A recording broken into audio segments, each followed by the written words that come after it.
Et c'est parti pour une toute nouvelle analyse clinique. Aujourd'hui, on plonge tête la première dans un vrai mystère vétérinaire. Oublions les longs manuels de médecine, on va littéralement se mettre dans la peau d'un détective face à un tout jeune patient. C'est un puzzle diagnostique super complexe avec de vraies données médicales à décrypter.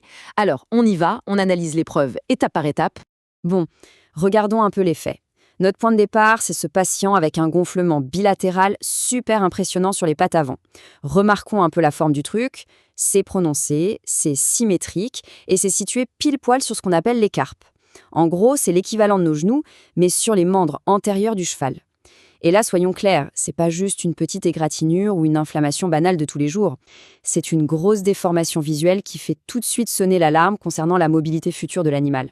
À première vue, on se dit forcément qu'il y a un gros traumatisme ou une pathologie articulaire sévère. Du coup, face à ça, la question évidente qui saute aux yeux et qui est posée par la littérature clinique elle-même, c'est quel est le diagnostic ? C'est vraiment la question à $1 million qui va guider toute notre enquête. Parce qu'il ne s'agit pas juste de dire que c'est enflé. Non, le but, c'est de comprendre la mécanique exacte de ce qui a pu lâcher sous la peau. Et pour ça, hors de question de se fier uniquement à l'aspect visuel qui, honnêtement, peut être hyper trompeur. Il faut vraiment rassembler les indices physiques avec une rigueur absolue. C'est littéralement comme sur une scène de crime. Alors, rassemblons nos indices. Voici les faits bruts sortis tout droit du dossier médical. D'abord, notre patient est tout petit, un poulain de seulement 3 semaines. Ensuite, à l'examen physique, on sent des gonflements qu'on qualifie de mous situés sur les aspects dorsolatéraux des 2 carpes, donc sur la partie avant et externe des genoux. L'examen montre aussi que le petit bouchou résiste, ou du moins s'oppose, à une flexion ferme de ses articulations. Ça indique clairement un certain inconfort ou un blocage mécanique. Mais attention, voici le détail qui tue, l'indice complètement étrange qui rend ce cas si fascinant. Le poulain ne boite absolument pas. Zéro boiterie. Mais comment c'est possible d'avoir des genoux aussi énormes, de résister quand on les plie et de marcher l'air de rien ? C'est cette contradiction de dingue qui va nous donner la clé. Eh bien, roulement de tambour, la révélation de cette énigme médicale, c'est une rupture bilatérale des tendons extenseurs numériques communs. Ouais, ça sonne hyper technique dit comme ça, mais en fait, ça explique absolument tout le tableau clinique. Les tendons extenseurs, qui sont situés sur le devant de la jambe, se sont carrément rompus des 2 côtés. D'où le fameux gonflement parfaitement symétrique. Et c'est justement la nature de ces tendons spécifiques qui explique pourquoi il n'y a pas de boiterie majeure. En fait, même si plier la jambe de force fait mal à cause de la lésion et de l'inflammation, le poulain arrive quand même à se déplacer. Donc ce gonflement spectaculaire, c'est pas du tout une grosse infection ou un os cassé. C'est tout simplement la conséquence directe de la rupture de ces cordages tendineux sous la peau. Maintenant, pour bien comprendre, il faut s'intéresser au contexte, qui est vraiment super instructif. La littérature clinique nous apprend que ce problème frappe le plus souvent les poulains nouveau-nés. Et c'est pas un hasard, c'est hyper souvent lié à ce qu'on appelle une déformation en flexion du membre distal et des articulations carpiennes. En termes un peu plus simples, ça veut dire que certains poulains naissent avec des tendons déjà trop raides ou des articulations pliées.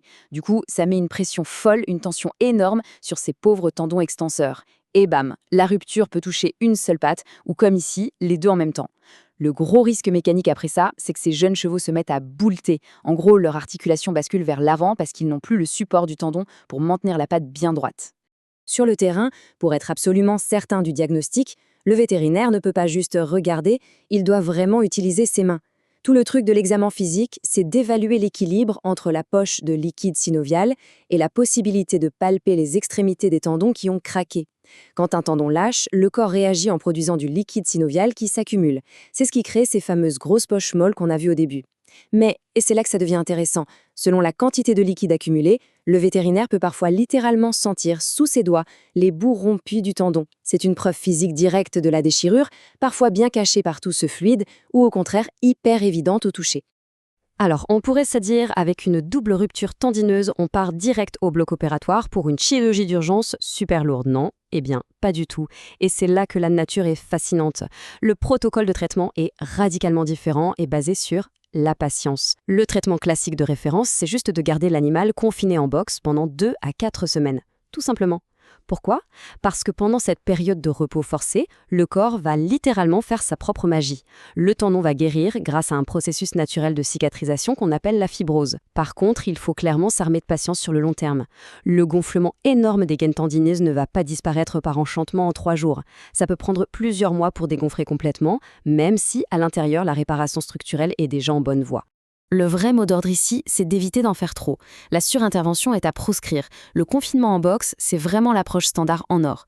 Cela dit, les textes cliniques parlent bien d'une autre option, poser des plâtres sur les pattes avant. Mais attention, alerte rouge, c'est entouré de gros avertissements. Les plâtres, c'est vraiment la solution de la dernière chance, utilisée uniquement si le poulain présente ce fameux boulettage persistant dont on parlait, ou le genou n'arrête pas de basculer dangereusement en avant. Pourquoi on évite les plâtres à tout prix? C'est simple, en mettre sur un bébé animal en pleine croissance, ça provoque hyper facilement de graves plaies de pression, des escarres. Donc le but ultime, c'est toujours de choisir la méthode la moins invasive pour laisser la fibrose faire son job tranquillement. Bon, après la grosse frayeur visuelle du début et notre enquête minutieuse, il est temps de rendre le verdict clinique final. Et là, les sources sont formelles. Le pronostic pour une guérison complète est généralement bon, particulièrement si la déformation en flexion est absente ou légère. C'est quand même une conclusion hyper rassurante pour un cas qui visuellement semblait complètement dramatique au départ. Ça prouve à quel point faire un diagnostic précis change la donne. Une fois qu'on a capté que le problème vient des tendons extenseurs et qu'on gère bien les petits soucis de posture autour, le corps de ce jeune poulain a une capacité absolument phénoménale à se réparer tout seul et à retrouver une fonctionnalité à 100%. Et franchement, ça amène à une réflexion super intéressante pour boucler cette analyse. C'est complètement fou de voir comment l'organisme est capable de gérer ses propres urgences internes. On part de pattes gonflées à bloc qui font peur à voir et on finit par prescrire juste du repos en box avec un pronostic super positif grâce à la guérison naturelle. Du coup, ça pousse vraiment à se poser la question, à quelle fréquence, face à des symptômes physiques qui ont l'air super alarmants, qui hurlent presque à l'urgence médicale, la meilleure solution au final, c'est juste du temps, du repos et une bonne dose de confiance en la biologie. C'est une perspective géniale qui remet un peu en question nos vieux réflexes de vouloir tout réparer immédiatement.